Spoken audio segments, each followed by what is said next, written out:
It is a cold Saturday morning in Washington, D.C., and I'm going to take y'all behind the curtain with me today. So come with me to film a project, but also we're going to talk about life as a full-time influencer, what it's like going viral, self-directing your own projects, all sorts of stuff. So do y'all remember in 2020 when a bunch of Black people were murdered on camera and then a bunch of Americans posted black squares and everyone pledged to do better?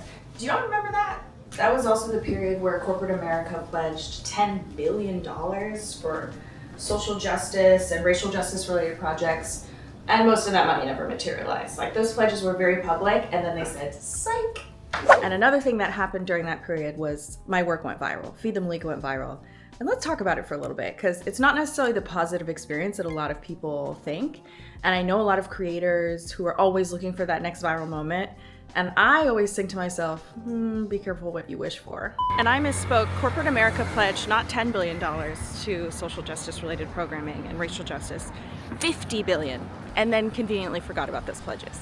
But I digress. Let's talk about going viral. So in 2020, when everyone started posting black squares and this kind of newfound racial consciousness seemed to have swept the nation, people started asking, what can we do? And a lot of folks said, well, you can put your money where your mouth is. You could support Black-owned businesses, Black-led organizations.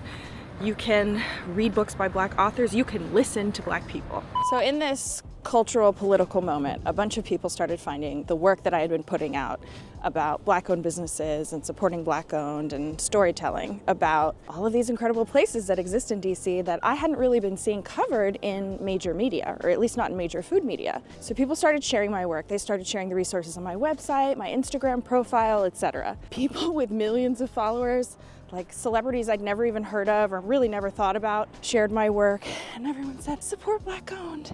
The James Beard Foundation, which hosts the James Beard Awards, which have been called the Oscars of food, they shared my work. Good Morning America shared my work. It was a very strange thing to wake up to as a creator who at the time only had, I think, maybe 2,500 followers and had really just been creating for fun, had been creating about things I was interested in. The whole thing was overwhelming. My notifications blew up and I grew so fast on Instagram. From that like 2,000, 2,500 mark to 5,000, 6,000, 7,000, and then even further. And it's funny because when I talk about this period, people are always like, oh, that's so amazing. You grew so fast, that's so cool.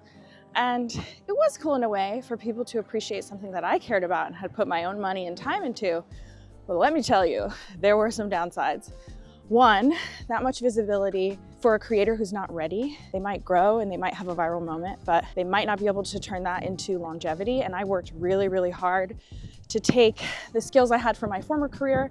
I was a diplomat before, working for the US government, to take that background and my background and the things that I learned in grad school and the things I had learned working at businesses previously. And I worked really hard to take all of that and leverage it in this moment on my platform to make sure that, hey, if this is something I want to do now and I want to do in 5 years, how do I make that happen? That much visibility also comes with negativity, which in my case means it came with a lot of racist, sexist, fat-phobic trolls who were just terrible people. They mass reported my account, got my Instagram account actually taken down multiple times. Nasty emails, hate mail, threats, all the shit you could imagine. And then as a creator who was really small and really new, it was also very strange to see as this was happening, so many people try to take advantage of the moment. So other creators would take my work, share it on their platforms, but kind of repackage, repurpose it to make it seem like it was their own. So take the guides that I had created on my website at the time and pull them into their own websites or their own apps, but not give attribution, not give credit. Just post about it in a way that made it seem like it was a collaboration, when in fact, it fucking wasn't.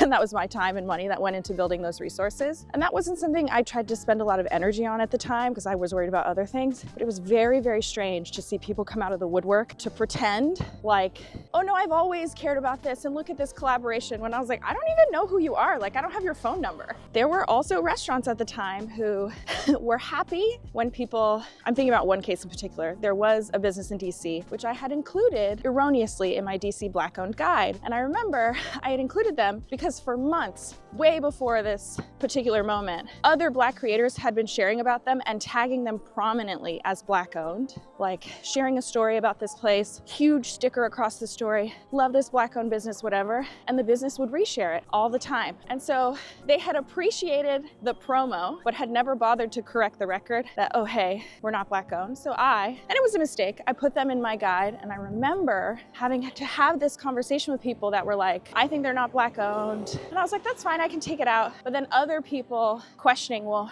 why was this in your resources anyway? And me not really wanting to say something because the moment was so charged. I was like, if I say something, this is gonna become a dog pile. It is an independent small business. However, yeah, they've been kind of misrepresenting themselves for a little while. So eventually that business did release a public statement saying, hey, we have no idea why we were included in this prominent person's guide. Much love to the Black community though. And I was like, fuck y'all. Y'all know what you've been doing. They were essentially like wearing digital blackface because it brought them extra eyes for a while. Anyway, it was a weird time. But it taught me a lot as a creator. It taught me very early on that if I wanted to be an influencer, I needed to diversify income streams and platforms. I needed to build something outside of Instagram. Remember, my Instagram had been taken down multiple times because I'd been targeted by trolls. And so I started building out my newsletter. I started a Patreon, which is now morphed into my subscription community because I thought, man, everybody wants to love on me and my work now. Everyone wants to work with me now, and maybe I could make some money from this moment and like fund these projects that I had been self-funding. But I thought to myself, I'm already seeing people approaching this moment in ways that I think aren't necessarily indicative of like them being real allies. So maybe I should find a way to build up income streams that aren't dependent on brand deals because this might not last. And it turns out I was right. Now it's 2024. We're looking at a potential TikTok ban, and I'm seeing so many creators who are TikTok creators who that's where they make the majority of their money and that's where they have the majority of their platform focused, talking about what are we gonna do, where are we gonna go? Like we don't have an alternative. And unfortunately, I think if TikTok goes away, we're gonna see some people who had huge followings who were making really cool creative work. We're never gonna hear from them again. And I will tag some pieces on this in the caption that I think are really smart and thoughtful and from people who have a lot more experience in this industry than I do. So that's a long fucking way to get to where we are now. 2024, I'm a full-time influencer. I have been full-time since 2020, since the end of 2020 when I left my old job. And frankly, I left for other reasons. I wasn't happy there. I needed to get out. And I took a chance on Feed the Malik and said, maybe I can figure out how to do this. I have figured it out. There's been bumps in the road, but one of the reasons I've been able to make it this far is because I do have a subscription community, and that gets us to where we are now. I still cover Black-owned businesses throughout the country. I'm still aware of the fact that discrimination in this country does impact lending. It does mean that Black applicants for credit, for example, even if they have the same income and you control for all of these other factors that are supposed to impact your ability to access credit, that they're less likely to receive credit and at less favorable rates than white applicants. And I am well aware of how all of these racial dynamics, which are baked into the structure of our country, the identity of our country, how they play out in business, in food, etc. Discrimination is not something that ended with the Civil Rights Act, and is definitely not something that we're free from when we think about starting businesses, accessing business credit, how the media covers certain businesses, etc., etc. So I am walking to brunch. I'm going to St. Vincent Wine Bar with a friend, and I've actually been here before, but I'm going again because I've never tried their brunch. I've been for dinner. And I am working on updating my guide to Black-owned and Black-led restaurants throughout the DC area, which is a living document on my website. And I also cover all of these restaurants on social media and I share about them, etc. I update this guide every year. I've hired help to update this guide every year. And for all the places on it, we've dined there, we've filmed it, we've tried it. We've often tried it multiple times. So you can imagine what that starts to cost after 4 or 5 years of doing this. I've spent many thousands of dollars over the years on projects like this. Going to film at a Black-owned spot, I usually make a reservation, go with my friends. I don't like to tell restaurants that I'm coming. I don't hit them up asking for favors. I will admit, sometimes they do recognize me and so they'll send out an extra dish or two. But like my policy is I'm there to try to support them financially as well as through media. I film while I'm there. I try to keep it low key to not disturb other diners. So I usually film mostly on my phone or my DJI Osmo Pocket 3, which is what I'm talking into right now. And then I make videos, I tell the story, I update the materials on my website, and I pay for this through my subscription community. Those people subscribe typically for, I think the average subscription is $7 a month. So it's about the price of a fancy latte in a big city. And those subscriptions provide me with predictable revenue, which as a small business owner is so important. It means that I can say no to brands when they come to me trying to pay me pennies or trying to take advantage of my identity to position themselves as like, you know, in the know or woke or whatever you want to call it, even if they're not like doing the work. And it allows me to focus my content on things that I care about that there may not be a ton of funding for. So it's 2024. Walmart just rolled back their DEI initiatives. We've seen so many headlines saying things like DEI is dead. All of the Black-owned guides that Eater and all these major food publications rolled out in 2020, most of them haven't been updated in 2-3 years. Like, that was a moment in time that was quickly forgotten. So my subscribers make it possible for me to continue this focus, which I think is really important. And I also do fun stuff for them. I host community events, community dinners, virtual events, because we do have community members from all over the country, and even a few from Canada, I think. Subscribers get the first shot to register for the group trips I host, which means they always snap up all of the single rooms.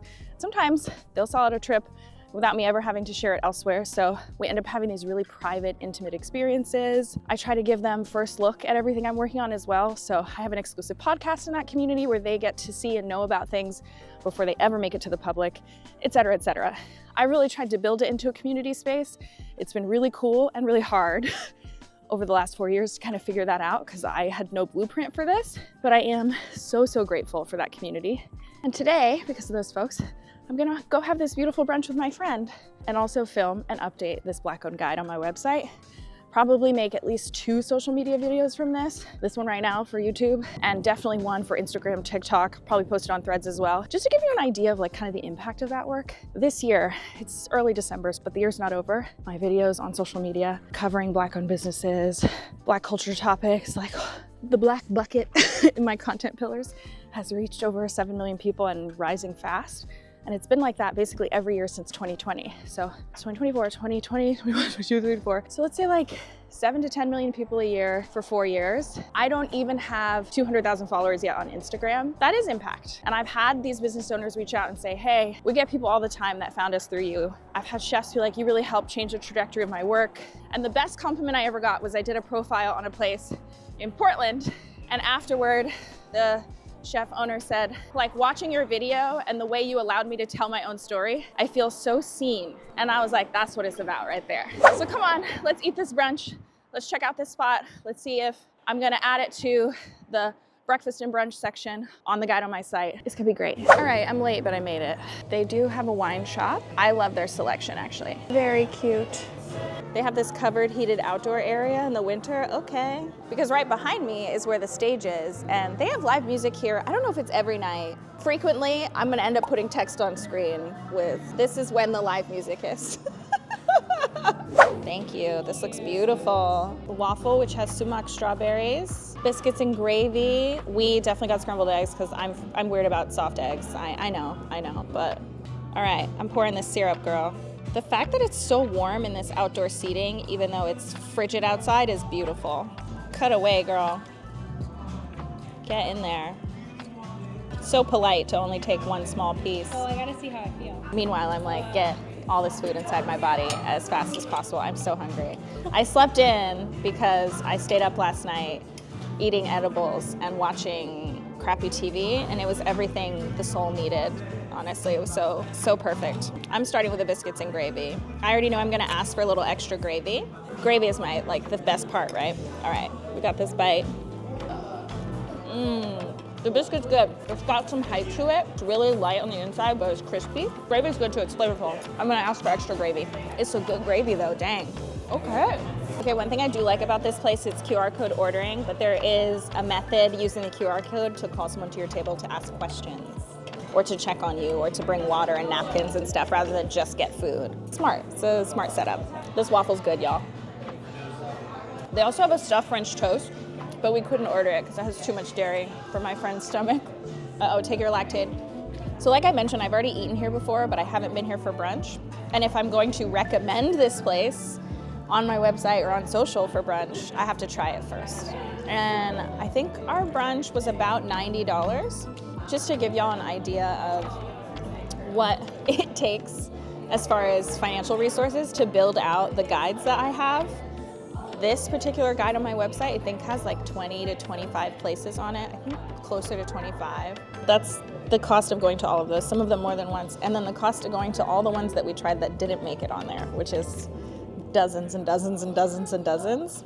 Okay, the biscuits and gravy though, I'm gonna be getting this every time. Holy shit, this is beautiful. Look at this frittata, this local veg frittata we ordered. This looks like it should be in a food magazine. Oh yeah, this looks beautiful.